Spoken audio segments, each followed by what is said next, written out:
It's not about him. You're just misreading everything, she said when I asked questions.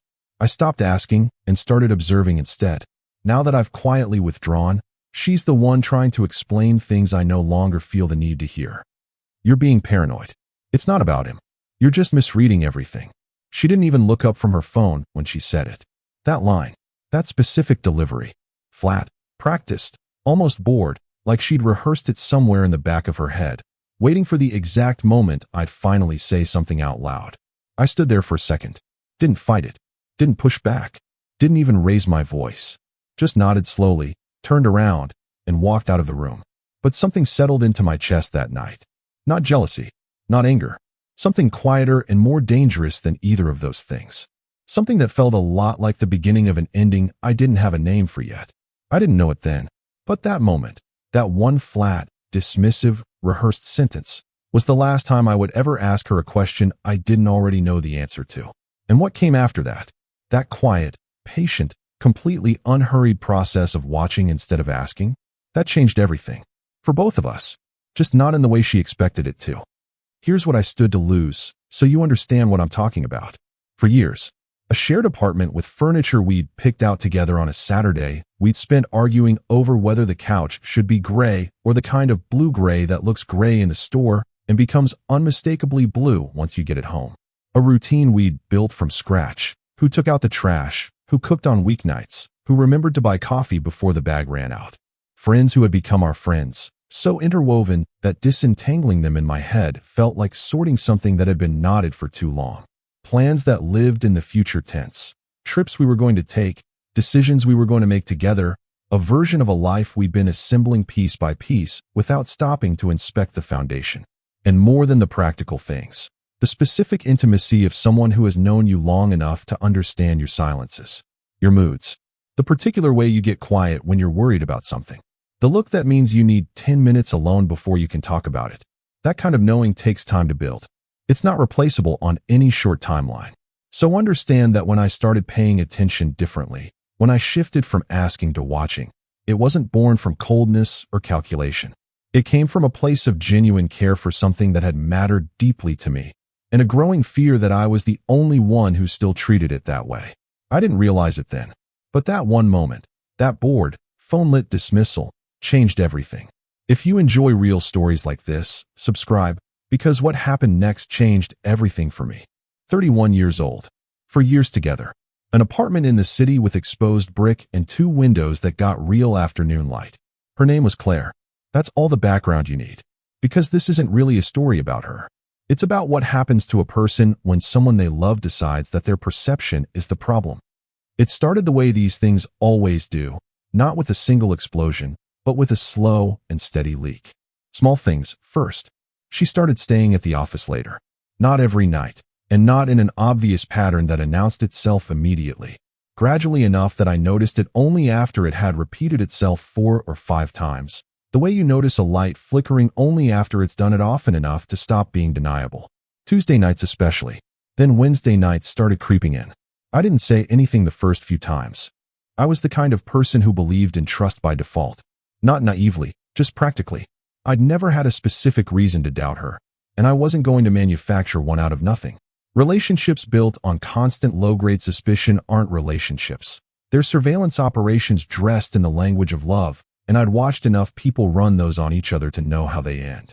So I cooked dinner, kept the plate warm. I'd be on the couch when she came in, usually around 9 or 9:30, still in her work clothes, always with a reasonable explanation. A meeting had run over. A client needed last-minute changes. Her manager had pulled the team into an emergency review session that dissolved into a longer conversation nobody had planned for. All reasonable, all completely plausible, and all adding up, slowly and persistently, to something I couldn't quite put a name to. A weight in the air that didn't announce itself, just sat there in the corner of every evening, quiet and patient. Then one night she laughed at something on her phone. A real laugh. Not the polite kind you give out of social obligation.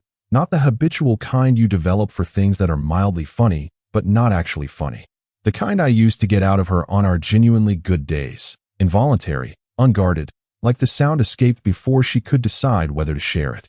She didn't tell me what was funny. I waited a beat. Then another. She just turned the phone face down on the arm of the couch and turned back to the show we were supposedly watching together. I almost asked.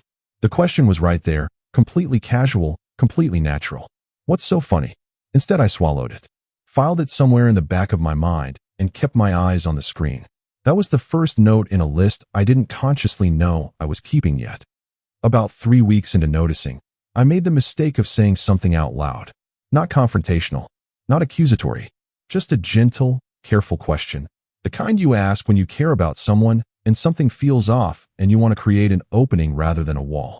I asked whether she'd been feeling distant lately and whether I'd done something wrong without realizing it. She set her wine glass down with that particular careful, measured slowness that I recognized as word selection happening in real time. "I'm just stressed from work," she said. "Why do you always make it about something else?" I said I wasn't making it about anything. I was asking because I cared about us. "You're always looking for problems," she replied. It's exhausting. That word, exhausting, landed differently than she probably meant it to. Because I hadn't been looking for problems. I'd been noticing things that were already there. And there's a real, substantive difference between those two things, even when the person being questioned doesn't want to acknowledge it.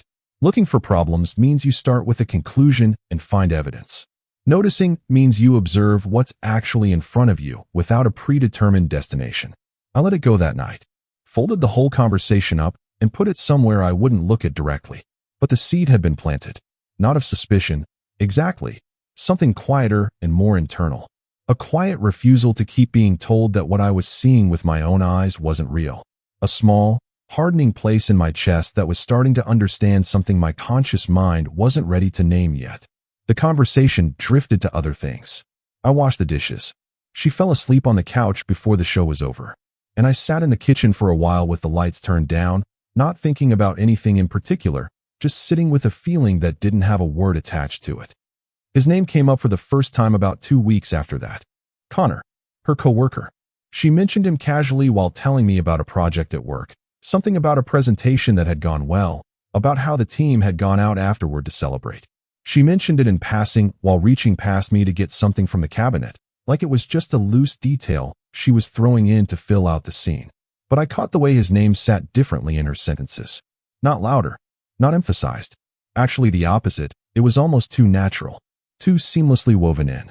Like she'd been practicing saying it in low-stakes contexts, putting it in sentences when it didn't particularly need to be there, testing how it sounded out loud, training the name to feel ordinary so that by the time it really mattered it wouldn't land with any particular weight.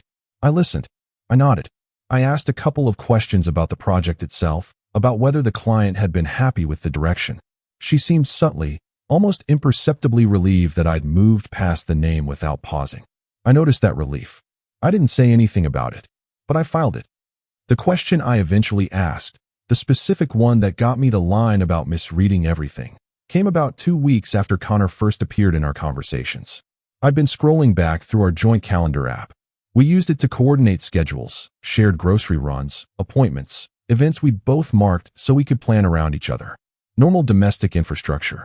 She'd added a note in late March. Dinner with team, Q1 wrap. I remembered that dinner. She'd come home late that night, happy in a specific way, wine warm and full of easy stories. I remembered thinking she looked genuinely lighter than she had in a while, and being glad for her. What I was looking at now, scrolling through the weeks that followed, was that there had been 3 other dinners and 2 late project meetings listed on Tuesday and Wednesday nights, all in the past 6 or 7 weeks, where no other team members were named or tagged. Just her, or rather, just her and whoever she hadn't thought to list. So I asked, not about Connor specifically, just a general, casual question. Whether she'd been going out a lot with coworkers lately, whether it was usually a big group thing or just a few people. That's when she said it. "You're being paranoid. It's not about him. You're just misreading everything." Flat. Practiced. I still on her phone. I hadn't mentioned his name. She had. Let that settle for a moment. I asked about coworkers, plural. She answered by naming him specifically, and then told me I was misreading things. I didn't point this out. I didn't say anything at all. Just nodded once, slowly, and walked out of the room. But inside, something shifted. Not dramatically, not a thunderclap, not a door slamming shut with finality. More like a gear moving into a different position. Almost silent. Completely permanent. I stopped asking questions that night. I started watching instead. The next 3 weeks were genuinely strange to live through. On the surface, everything was ordinary. We had dinner together most nights. We watched shows. We had conversations about completely normal things, weekend logistics, whether to get the car looked at, what her mother had said on the phone that week. But underneath all of that, I was paying attention in a completely different way. Not going through her phone, not her bags, not her email, not her messages. I want to be precise about what I mean when I say watching, because it wasn't surveillance. It was simpler than that. It was just a shift from active ignoring to genuine observing. I noticed the way her posture changed when a message came in late at night. A particular stillness, a slight and instinctive angling of the screen. I noticed the way she laughed differently at things on her phone versus things that happened between us in the room. One was involuntary and unguarded. The other was warm and present but constructed, the kind of laughter you manufacture consciously because you know someone is waiting to see whether you're enjoying yourself. I noticed the way she'd come home on certain nights with a specific energy, wound up and simultaneously too casual, more talkative than usual in a way that felt like front-loading. Like she was filling the air with sound and motion to leave no space for questions. I noticed the perfume thing. She almost always wore perfume in the mornings, and the natural progression of a morning application is that it fades throughout the day. A soft trace by evening. The memory of a scent rather than the scent itself. On certain nights, the late ones, she came home smelling like a fresher application. Not the morning version fading gracefully. Something more deliberate, more recent. The kind of freshness that means someone thought about it mid-afternoon. I noticed that she started being subtly more attentive toward me during that period. Not dramatically, not in a way that announced itself. Just more thoughtful. Bringing me coffee in the morning without being asked. Initiating small gestures of warmth in moments she normally wouldn't have. Sending me a brief, unexpectedly tender message in the afternoon on a day when we'd barely been in contact all week. Some people in my position would have read that as a sign things were improving, as evidence that whatever distance had grown between us was closing on its own. I recognized it for what it was. The overflow of good feeling that has too much of itself and doesn't know which direction to route it. The warmth that spills outward when you're full of something you're not saying. I noticed all of it. I said nothing out loud. I just kept watching. About 5 weeks into this phase, I had a long phone call with my older brother. We're the kind of close that comes from having been through enough life together to skip the small talk. He'd been through something not entirely different a few years back. Not identical, but close enough in shape that he understood the contours of what I was describing without me having to fill in every corner of it. We talked for over an hour. What are you going to do? He asked at some point. I honestly don't know yet. I told him. Do you still love her? I sat with that question for a real moment before answering. Not to perform thoughtfulness, because it was genuinely hard. I love who she was, I finally said. I love the person I built 4 years with. I'm not sure I love what's happening right now, or what the last few months have revealed. He was quiet on his end for a beat. The hard part, he said eventually, isn't finding out whether something's true. It's deciding what to do once you already know it but can't hold it in your hands. I sat with that for a long time after we hung up. Because he was right. I wasn't waiting anymore to find out if something was wrong. I already knew. In the way you know things in your body before your mind has built a complete case. The way you know before the words exist to describe it clearly. The question I was actually sitting with was harder than that. What did I want to do with a relationship built on 4 real years? Years that had genuinely been good and real. Now that something had quietly fractured underneath the surface? Was there anything worth saving? Did I even want to try? Was it the kind of fracture that could be repaired with honesty and effort, or the kind that changes the load-bearing structure permanently, so that whatever you build on top of it is always standing on something that has already failed once and remembers how? I didn't have answers to any of those questions that night, but I was, for the first time in weeks, asking them from a place of clarity rather than confusion, and that felt like something. What I kept coming back to, the thing that circled and circled no matter how many times I tried to move past it, wasn't any specific thing she'd done. It was that night in the kitchen. The phone tilted away from me. The board practiced delivery. The way she'd made my noticing into my flaw. Because I know what it looks like when someone says the wrong thing under pressure.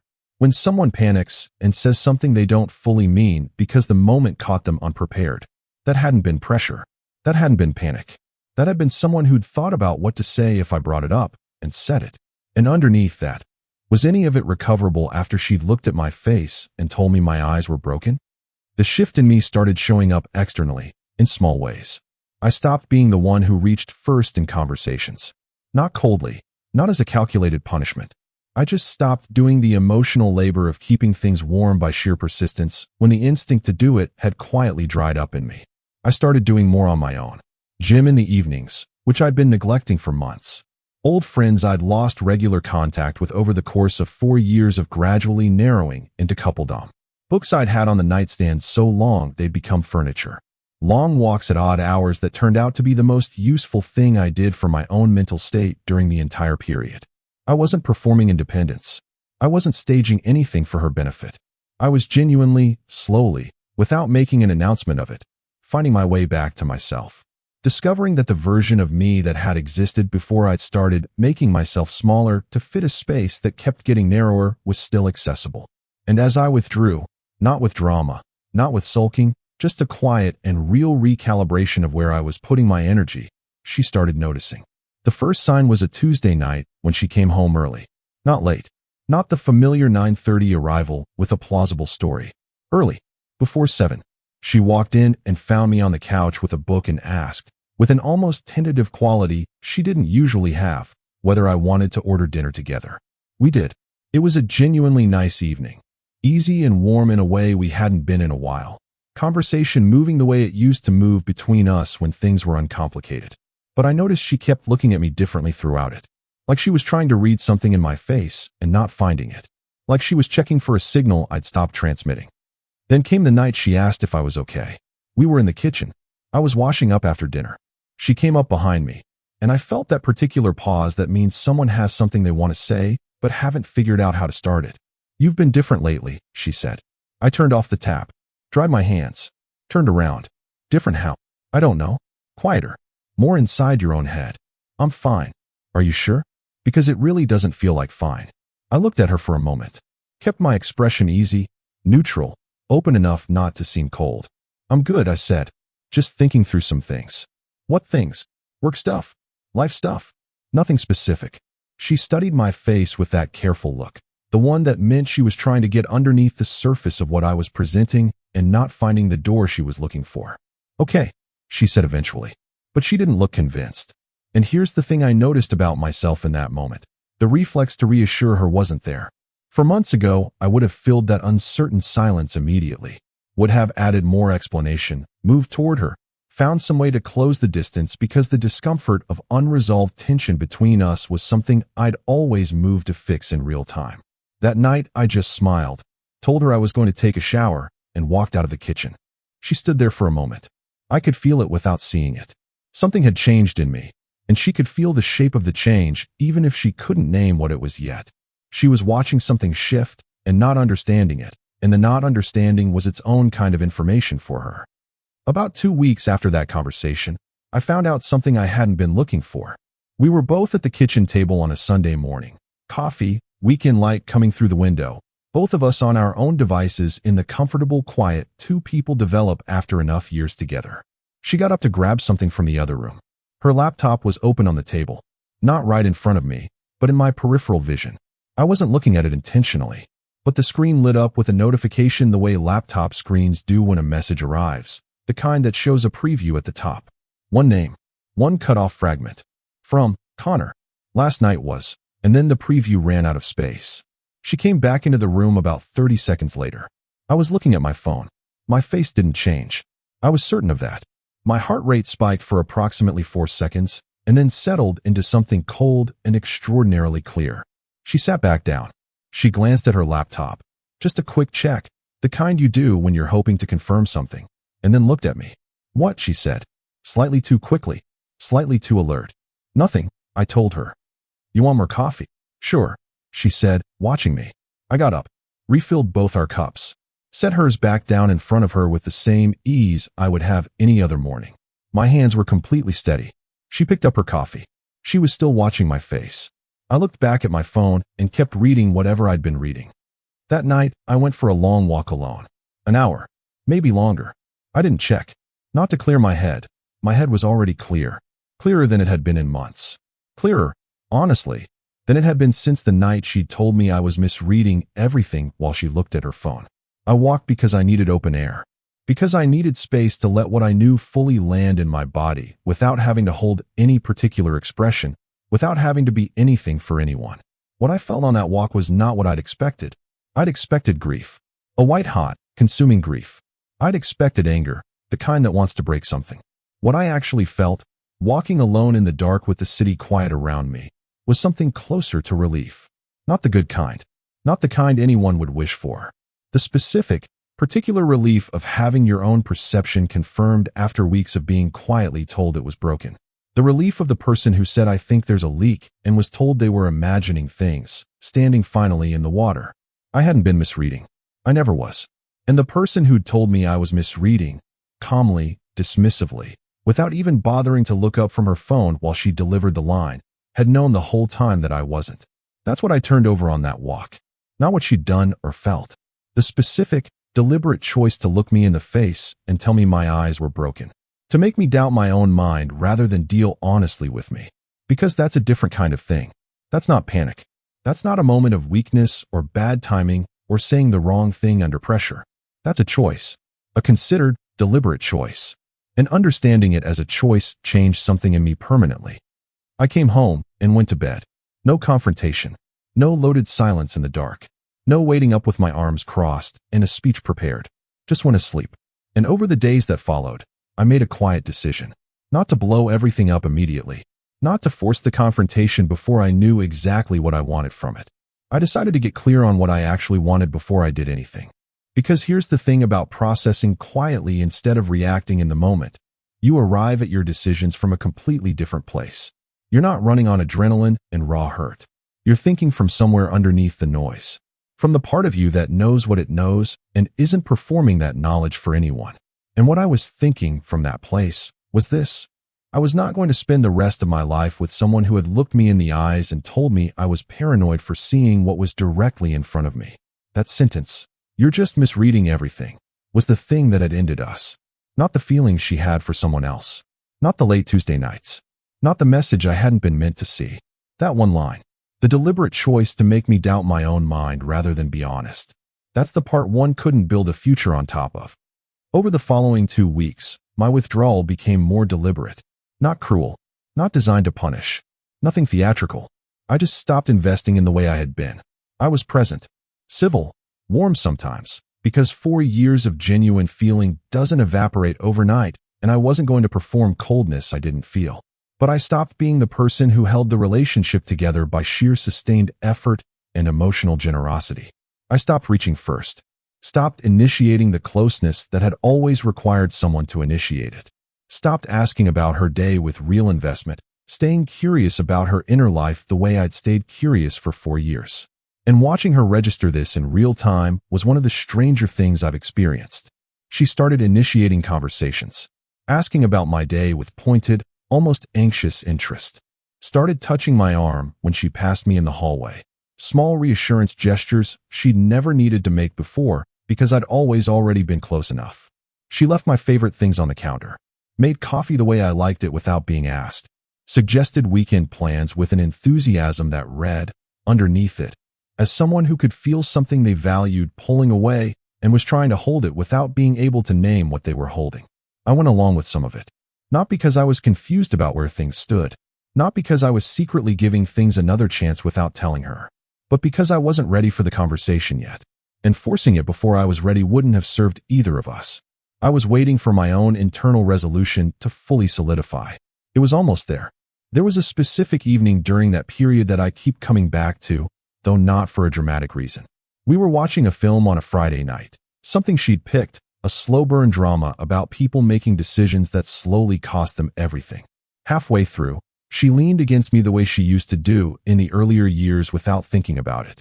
The easy, habitual leaning of someone who's been comfortable with another person for a long time. And I sat there, with her head against my shoulder, watching the film, and felt the full weight of what was ending. Not with bitterness. Not with anger. Just the clean, clear sadness of knowing that something real was over. That 4 years of genuine shared life. The good parts. The ordinary parts. The parts that were boring in the way only truly comfortable things are boring. Was winding down to a conclusion that was already written, even if she didn't know I could read it yet. I put my arm around her. We finished the film. She fell asleep on the couch before the credits had finished, and I sat there for a while in the dark, after the screen had gone quiet, just being present in something that was almost done without announcing itself. That was the night I stopped being uncertain. Not because anything specific happened, just because something settled in me that had been restless for weeks. The kind of settling that means you've arrived at something.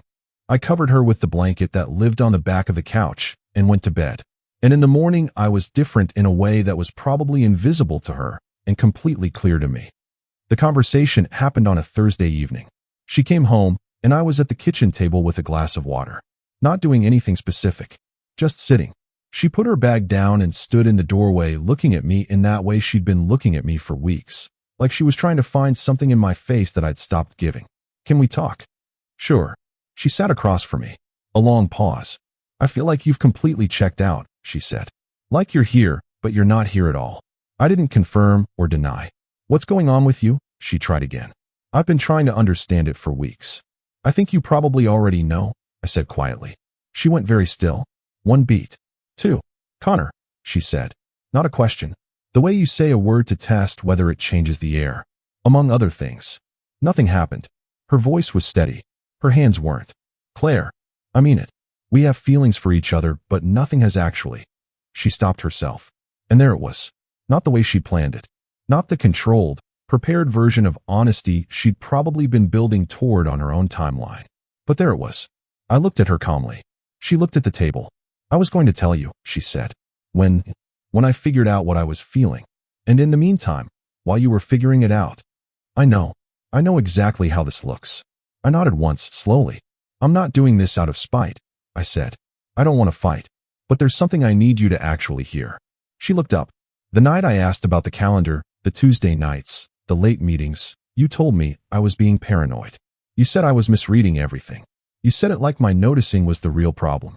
Like something was wrong with me for paying attention to something that was actually happening." She opened her mouth. "Let me finish."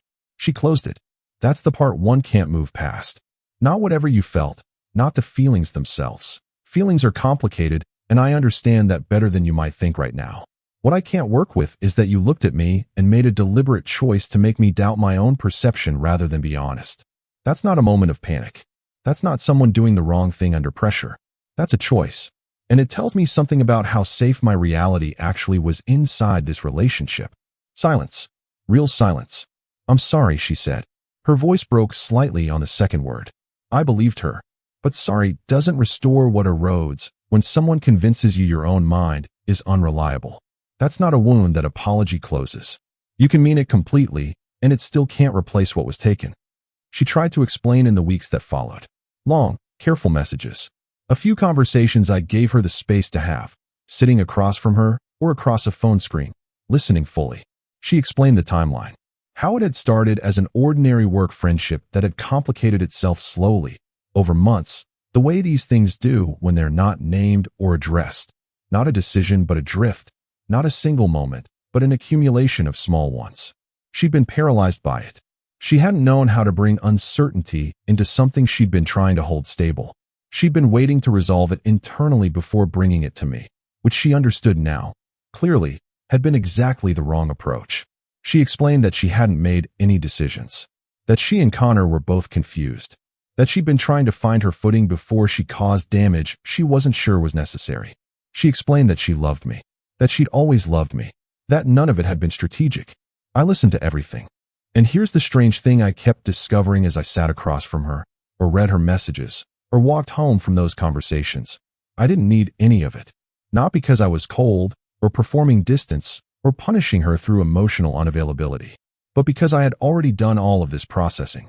While she'd been living in the middle of the fog, unable to see clearly, paralyzed by competing loyalties and feelings she couldn't organize, I had been slowly and steadily working my way out of it. During those weeks of watching instead of asking, during the long walks, during the evenings alone that I'd filled with things that were mine, during the conversations with my brother, by the time she was ready to explain, I had already arrived somewhere she hadn't reached yet. I had already let go, not with a ceremony or a single decisive moment. Gradually, the way a tide goes out, not dramatically, just steadily, until what was submerged is fully exposed. I had set it down. The relationship as I'd been hoping it could still be. The version of us I'd been sustaining by sheer investment. The future we'd been planning without checking whether we were still planning it in the same direction. All of it. Set down quietly, on the floor of those weeks. The last conversation we had, as a couple in any meaningful sense, was brief. We were in the living room. Both of us knew what it was before either of us said anything. "I don't think you're a bad person," I said. "I want you to know that. I think you made some choices, some of which you knew, while you were making them, weren't right. And those choices cost us something I don't think can be recovered." "I know," she said softly. "I hope you figure out what you actually want. I genuinely mean that." She nodded. Her eyes were wet. "Are you going to be okay?" she asked after a moment. I almost smiled. Not unkindly. The question came from a real place in her. "I already am," I told her. And the quiet truth was that I meant it completely. Moving out took about 2 weeks. No screaming. No theatrics. No long, tormented late-night cycles of trying to salvage something that had already ended long before we gave it a formal name. Some people seem surprised by that when I describe it. They expect the story to be noisier. But the noise had happened earlier. Just internally, where no one could observe it. The grief, the processing, the hard work of arriving at a decision that felt real and considered rather than reactive. All of that had happened during the weeks of quiet watching, the walks, the evenings alone, the silences at the kitchen table she'd read as coldness and I'd understood as necessary. By the time we got to logistics, I had already done the emotional work. I was ready for the ending before it officially came. It's been about 4 months since I moved into my own place. Small apartment, different neighborhood, good light in the mornings, the kind that falls at an angle through the window and makes even ordinary surfaces look intentional. I've been sleeping well. That genuinely surprised me. I expected the nights to be the hardest part. Lying in a space that's too quiet, the absence of another person loudest in the dark. Instead, there's something about a space that's entirely mine, where nothing is layered with complicated meaning or unspoken weight, that has let me rest in a way I hadn't been resting for a while. Old friends are back in the picture. I've picked up the things I'd set down during 4 years of gradually narrowing into a life that was mostly about us. I cook for myself and have discovered I actually enjoy it when there's no emotional context attached to it. I'm reading properly again. I go to the gym most weeks. I have more evenings that are quietly good than I expected. I want to say something about grief, because I think this part of the story often gets left out. I did grieve, not in a dramatic, all-at-once way, but in the slow, ordinary way that real grief actually moves, in ambushes. A song that plays somewhere unexpectedly. A restaurant we used to go to that I walked past without thinking and then had to stop for a second on the sidewalk. A habit my hands still had from 4 years of being in a specific life, reaching for something that wasn't there anymore. That grief was real, and I let it be real without performing it or rushing through it. I didn't try to replace anything immediately. Didn't throw myself into anything designed to prove I was fine. Just lived through the weeks as they came, and trusted that the ground would eventually feel solid under me again. It did. Not all at once. Not on any schedule. But it did. I'm not fully healed. I won't put a tidy bow on something that's still reverberating in small ways. For real, years doesn't just conclude. It keeps sending small aftershocks long after the main event. But I'm okay. In the actual sense of that word, not the defensive one. I want to go back to something, because I think it's the part of this that actually matters. There's a simpler version of this story where it's a clean narrative of betrayal, where she's the villain and I'm the wronged party, and the conclusion writes itself in obvious terms. That's not this story. This story is about something smaller and, I think, more important. It's about what happens when someone you love decides that your perception is the problem. Because here is what "you're just misreading everything" actually means. In the context of a relationship where something real is being hidden, it means your clarity is inconvenient to me, so I'm going to make it your fault. It means I would rather have you doubt yourself than deal with you honestly. It means I'm going to use the trust you have in me as a tool against you. And when someone you've trusted for 4 years makes that choice, not in a moment of panic or weakness, not under pressure, but calmly and deliberately, and without even looking up from her phone, something changes in you. Not just in how you see her, in how you see yourself. Because I spent weeks quietly wondering if I was the problem, wondering whether my instincts were genuinely off, wondering if I was projecting or manufacturing evidence from insecurity, or finding patterns where none actually existed because I was afraid of something I couldn't name. I ran every alternative explanation I could think of, I genuinely tried them on. Maybe she really was just stressed. Maybe the connection I thought I was detecting was me transposing my fears onto neutral behavior. Maybe I was someone who looked for problems, like she'd said, and this was just that pattern playing out again. I tried to believe all of those things. But here's what kept stopping me. A person who is innocent of what you're quietly worried about doesn't respond to a question about coworkers by naming the specific one you hadn't mentioned yet. That's not paranoia recognizing itself. That's a tell. And I knew it was a tell. I knew it from the moment it happened. My body knew it before my mind had finished processing the sentence. But because someone I loved had just told me I was misreading things, I spent weeks trying to argue myself out of what I already knew. That is the damage. Not the late Tuesday nights. Not the message preview that appeared on a Sunday morning. The weeks I spent trying to convince myself that my own perception was broken. The energy I put into dismantling my own clarity to preserve a version of the relationship where I was the one with the problem. That's what gaslighting actually costs. Not the moment it happens. The time you lose fighting yourself afterward. I wasn't. But she had almost convinced me I was. And that is the part that takes the longest to come back from. Not the relationship ending. Not what she felt for someone else. The portion of time I spent doubting the part of myself that was trying to protect me. The weeks I spent quietly working against my own perception because someone I loved told me it was broken. I've thought a lot about what I'd tell someone in the position I was in several months ago. Not formal advice. More like what I wish I'd been able to access earlier. You don't owe anyone your silence about what you're seeing. You don't have to keep asking in order to stay sane. Sometimes the question is already answered by how aggressively you're told not to ask it. Sometimes the clearest information you receive is not in what someone says, but in how urgently they tell you that there's nothing to see. Instincts aren't paranoia. Paranoia is disorganized and untethered. Instincts are pattern recognition, especially from someone who has known you long enough to understand how you normally behave, what your baseline looks like, how you sound when something is wrong. When you've been with someone for years, your ability to detect deviation from their normal is actually a form of intelligence, not a flaw. Don't let someone talk you out of that intelligence. And when someone looks at you and decides it's easier to make you doubt yourself than to deal honestly with you, understand what that choice reveals about how they regard your reality, your inner life, your right to accurate information about what's happening in your own relationship. That's data. What you do with it is yours to decide. Claire reached out about 6 weeks after we'd officially separated. A long message, clearly written with care, multiple drafts worth of consideration visible in the way it was phrased. Not an attempt to restart anything between us. She had moved past that, or toward something else. I didn't ask for the details, and she didn't offer them. She said she'd started therapy since we'd split. She said she'd been spending real time with the night. She'd dismissed my questions, not just the surface of it, but what the choice had meant. What it meant to do that to someone who trusted you. She said she was sorry in a way that was more specific than the earlier apologies. Less about the situation in general, more about that particular decision. More targeted. I read it twice. I sat with it overnight. And then I wrote back something brief. I told her I appreciated her saying it. I told her I didn't carry resentment toward her, which was true, genuinely. I told her I hoped she was doing well. And then I set the conversation down. Not because I was still angry. I wasn't. Not because the warmth I'd had toward her for 4 years had completely vanished.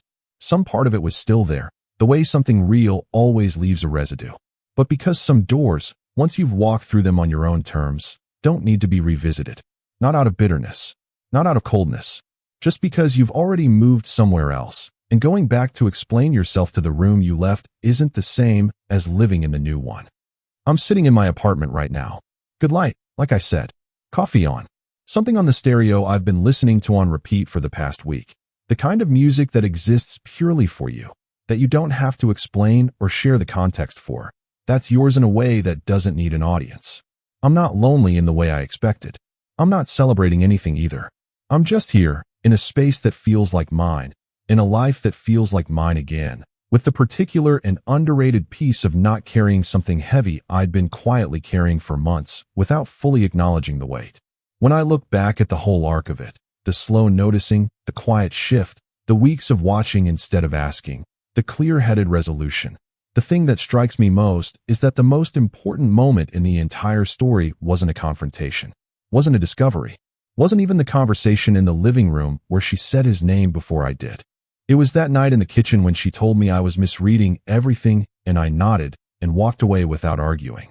Because in that moment, instead of getting louder, I got quieter. And in that quiet, I found something I'd been slowly losing without realizing it was going. My own ability to trust what I saw, my own confidence in my own perception. Once I had that back, once I stopped trying to see through the lens someone else was handing me, nothing she could explain afterward mattered more than what I already knew. She's still processing it sometimes. Occasional messages. Not frequent. Just enough to tell me she's still working through it. I don't always write back. Not because I want her to feel dismissed, but because there's nothing left in those messages that I need from them. The explanations she's still working through. I worked through them months ago, in the quiet, in the walks, in the evenings alone when I finally gave myself permission to see what I'd been seeing. I already have everything I came here for. The quietest exits take the most strength, because nobody watches you leave. They just wake up one morning and realize you've been gone for a while. And by the time they understand what happened, you've already stopped needing them to. And by the time they do, so have you.